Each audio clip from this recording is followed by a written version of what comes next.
One of my favorite episodes of Seinfeld is the Bizarro Jerry. He's like your exact opposite. So he's Bizarro Jerry. Bizarro Jerry? Yeah, like Bizarro Superman. Superman's exact opposite, who lives in the backwards Bizarro world. Up is down, down is up. He says hello when he leaves, goodbye when he arrives. Elaine breaks up with her boyfriend, Kevin, but then he tells her he wants to still be friends, like her and Jerry. Then Elaine meets Kevin's friends, Gene and Feldman, and they are the Bizarro versions of George and Kramer. Gene is selfless and helps the poor, and Feldman knocks on the door to Kevin's apartment and actually has good ideas for new inventions. The other thing that makes them Bizarro is they read. Books, not comic books like Jerry. At one point, they are at Reggie's, the Bizarro diner, and they tell Elaine they are going to the library, and she says, "What for?" They answer, "To read." I got it. You got it last time. Don't worry about it. This is unbelievable. Say, Elaine, what do you think of an alarm clock that automatically tells you the weather when you wake up? Well, I gotta say, I think that is a fantastic idea, Feldman. Nah, I don't. It's not practical. Well, see you later, Elaine. Feldman and I gotta get down to the library. What are you gonna do down there? Read.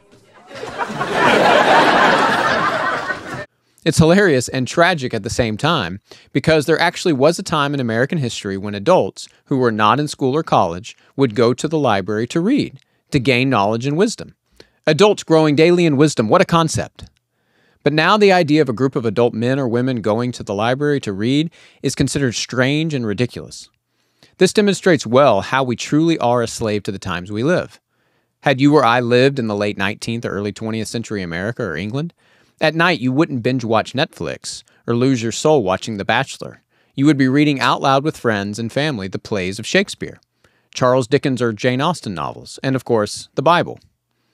In fact, this is the entire premise of an excellent book called Amusing Ourselves to Death by Neil Postman. His thesis is that the introduction of the television into American homes led to the decline of reading, knowledge, rhetoric, debate, and so many other things in Americans' lives. I've experienced this personally many times.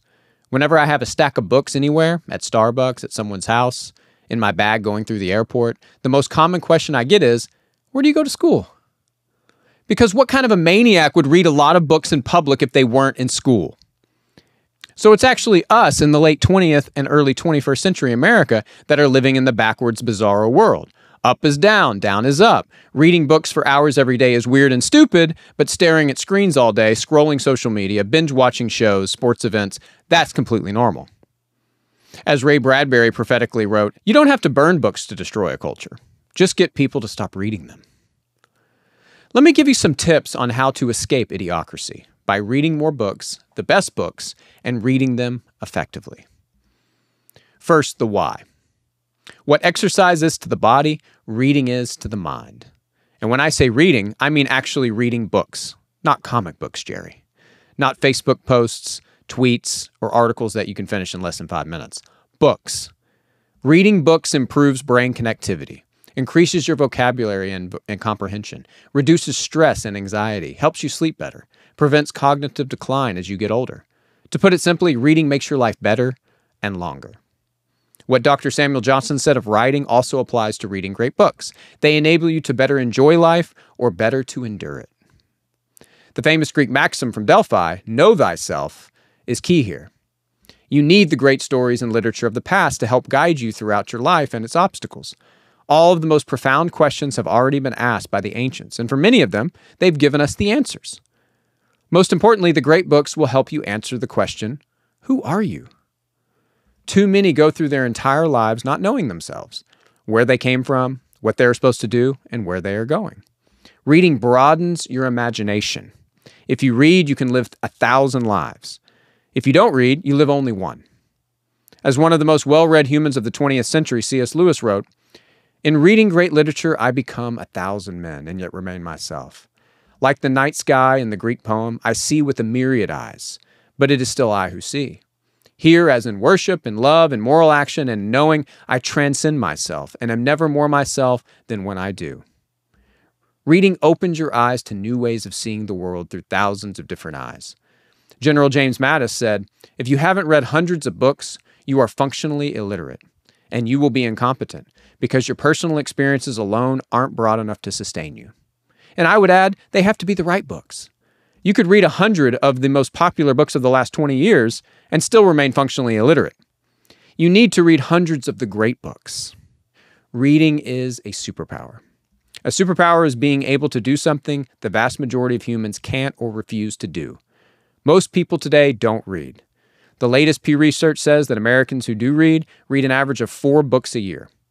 Over a quarter of Americans haven't read a single book in the past year. Reading 1 book a month would put you in the top 10% of humans across the world. Reading literally can change your life and inspire you to greatness. Teaching through and studying in depth Paul's letter to the Romans inspired Martin Luther to launch the Protestant Reformation. Reading Epictetus has inspired many soldiers, like James Stockdale, to endure and suffer well in concentration camps. Reading Tolstoy's commentary on the Sermon on the Mount led Gandhi to defeat the British Empire.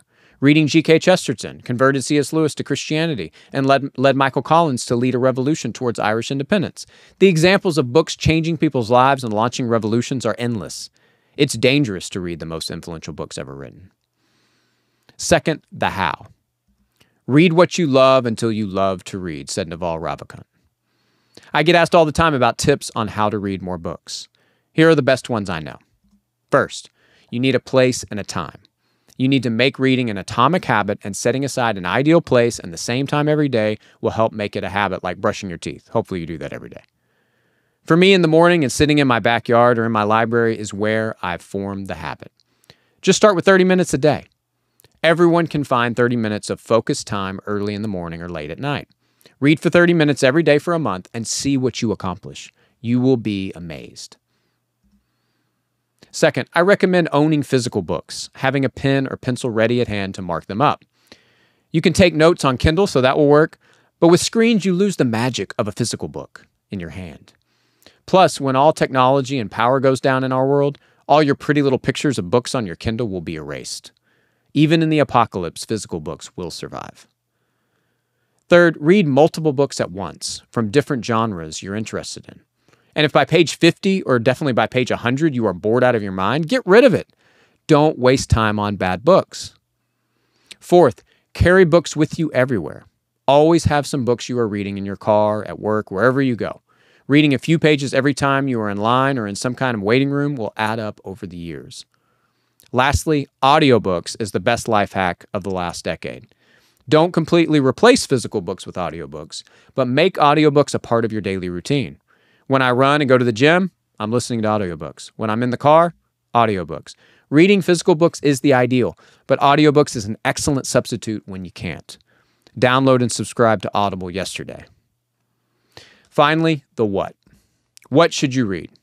How do you choose the books to read? First, do some math and estimate how many books you have left to read before you die. Assume best case scenario, which won't be the case for some of you, sorry. Living healthy in mind and with sight well into your 90s. Now ask yourself, how many books do I read in a year? Average it out over your last decade. If you're on the high end of most Americans, reading 12 books a year, and you're in your 20s, you have around 840 books left to read before you die. If you're in your 30s, 720 books left. In your 40s like me, around 600 books. Again, this is assuming you live into your 90s. That's not that many books. Around 150 million books have been published since the invention of the printing press. Over 4 million new books were published in 2022 alone. Life is too short to read bad books, so you need to read only the best. As Mortimer Adler said, the primary aim is to read well, not widely. How do you learn what's the best? You learn what to read from the most well-read in history, from the democracy of the well-read dead. This comes from searching through the treasure troves of lists of great books from the last 3,000 years. Great books of the Western World series like from Mortimer Adler and Harvard's Classics 5-Foot Shelf, back when Harvard actually taught wisdom. Curriculums from great books colleges like St. John's. Individual lists from well-read historians, politicians. Thomas Jefferson had already made an excellent great books list in a letter to his friend in 1771. Writers, theologians, people from every walk of life have made such lists, and I've read them all. Good news is that in a lifetime, you can read all the great books, the most recommended books of all time. Many modern lists that you see going around on social media or by people still alive are mostly just listing out the bestsellers of the last 20 years. Most of them will be forgotten in 50 years. For example, if someone says Atomic Habits or Sapiens are the greatest books ever written, then don't take that person seriously. They are both good books. And Atomic Habits, for example, is very practical, actionable to help you form lasting habits. But my goodness, it's one of hundreds of books on habits, and I predict they will both be forgotten in 50 years, and there'll probably be another book on habits, and in 50 years, that's another bestseller. Truly great books never stop being published and have shown up on people's best books lists for hundreds, even thousands of years, and they will continue to until Jesus returns. Back to the why. Why wouldn't you want to consult daily with the greatest minds of all history? As Leo Tolstoy wrote, I cannot understand how some people can live without communicating with the wisest people who ever lived on earth. What are you waiting for? The wisest people who ever lived are waiting for you. Watch my companion video on the best 12 books ever written, and you can immediately begin communicating and debating with the wisest people who ever lived. Machiavelli captured the greatest joys and pleasures of entering the ancient courts of ancient men in a letter he wrote in 1513. He wrote this: "On the coming of evening, I return to my house and enter my study, and at the door I take off the day's clothing, covered with mud and dust, and put on garments regal and courtly, and reclothed appropriately. I enter the ancient courts of ancient men, where, received by them with affection, I feed on that food which only is mine and which I was born for, where I am not ashamed to speak with them and to ask them the reason for their actions, and they in their kindness answer me. And for 4 hours of time I do not feel boredom, I forget every trouble, I do not dread poverty, I am not frightened by death. Entirely I give myself over to them."